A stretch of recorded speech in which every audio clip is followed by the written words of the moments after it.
This is the foundation. Continuing my division predictions videos. I'm gonna do the AFC alone today. But I'm gonna talk about something else before I get into that. But I really want to take my time and going real depth into the NFCs. First of all, I was talking to a couple guys about the 53-man roster, and again, it gets a little lost, and other people jumping in and thinking what I said and what this guy said was kind of flipping around. So I'm gonna just do this video as far as the 53-man roster. The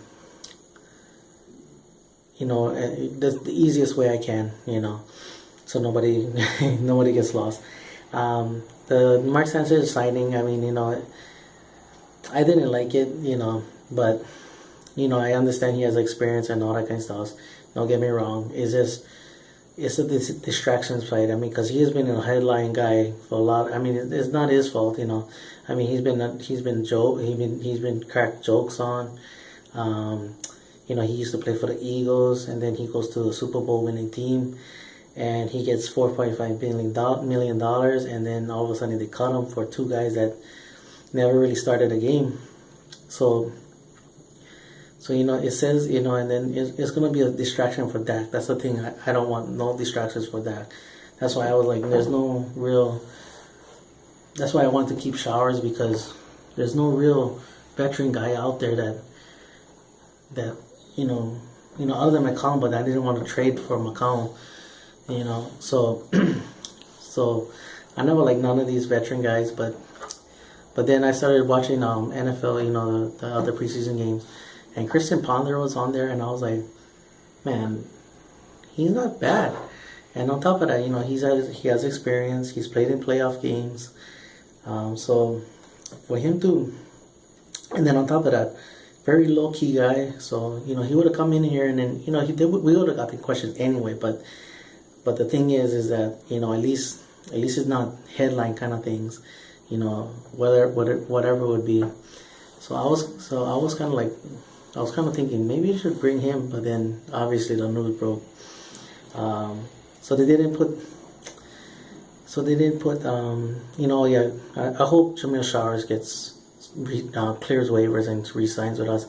Romo, they kept him on the 53 active men roster, but what I think they're gonna do it twofold. I think they might go, if worst case scenario, they bring him back after the 4th week. Best case scenario, they start letting him practice by the bye. So I think that's how they're gonna work things out with him, with Romo. Then Randy Gregory, breaking news. Then they retracted it. If he does get his stuff, if he does have his priorities straight, then he can come back. He's not going to be able to produce with us until maybe at the end of the year, but he's going to be healthy, so he might be a fresh guy that we could bring back, and maybe he can contribute in some way.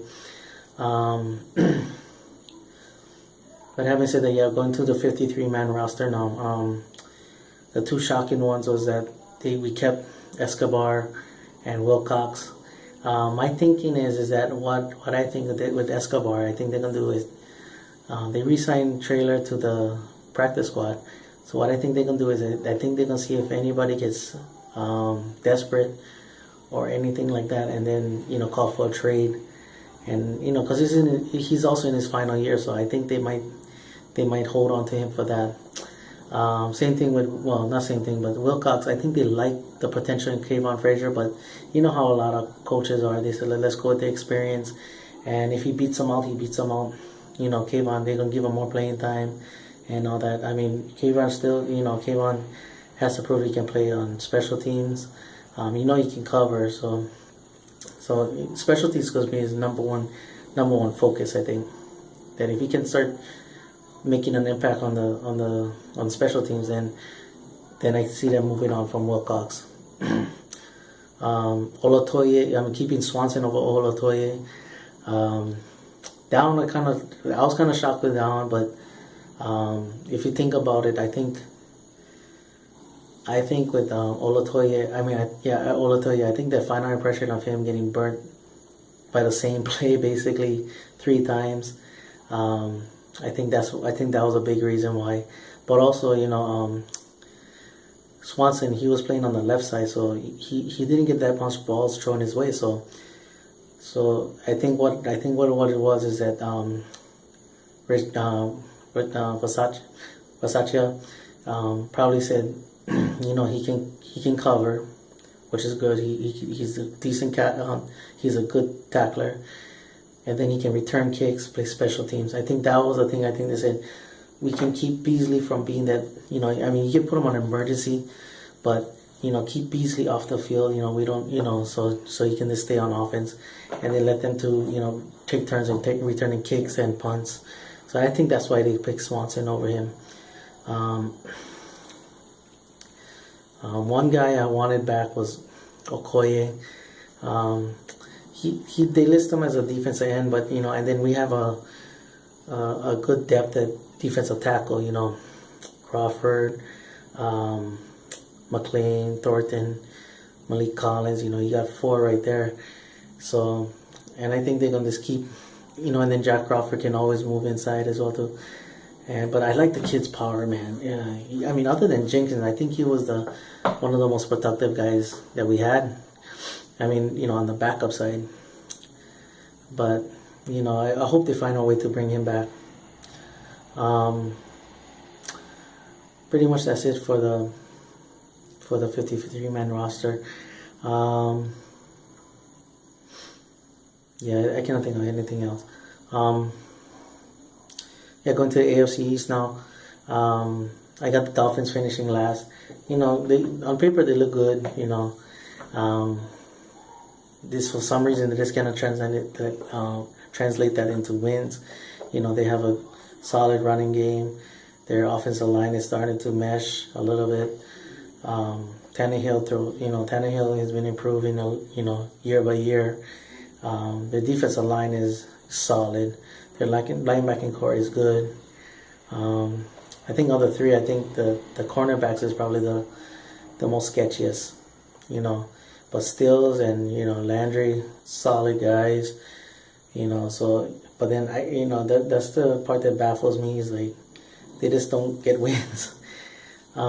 Next, I got the Buffalo Bills. I could be wrong on this one, but I just think I think they the thing that worries is that can they redeem themselves from the last year, from the other year, because the other year they were like top 5 defense, and then last year they dropped down huge. So and that's Rex Ryan's calling card, that he's a damn good defensive coordinator. Tyrod Taylor, I think he's gonna he put himself on the map last year, but I think now he's gonna make a real impact. To the kid from Clemson, he's a playmaker. That kid's a beast. Their running game is solid. Their offensive line is good. The only thing is that if I I should have looked this up, but I think Marcel Darius, I think he might enter into rehab. So or he might be facing suspension or something like that. But but he's like the real leader of the defense. So without him, it's gonna be kind of rough. So being that nose tackle, he's a beast. But yeah, so I think they're just not gonna be ready just yet. Next, I got the Jets. The Jets have one of the best wide receiver tandems. They got and on top of that, they got what they wanted. They wanted Fitzpatrick back. So they're happy. They led the league in touchdowns as far as tandem goes with wide receivers. Their running game is solid. The offensive line is solid. Defense again is with Darrell Revis and all those other guys, Sheldon, all those guys. They're a very solid defense. But I cannot just having them win the division just yet. This is probably their best chance though, because going to the winner, the Patriots. It's almost like default already. You just kind of pick them, kind of thing, because until somebody overthrows them, you you cannot count them out.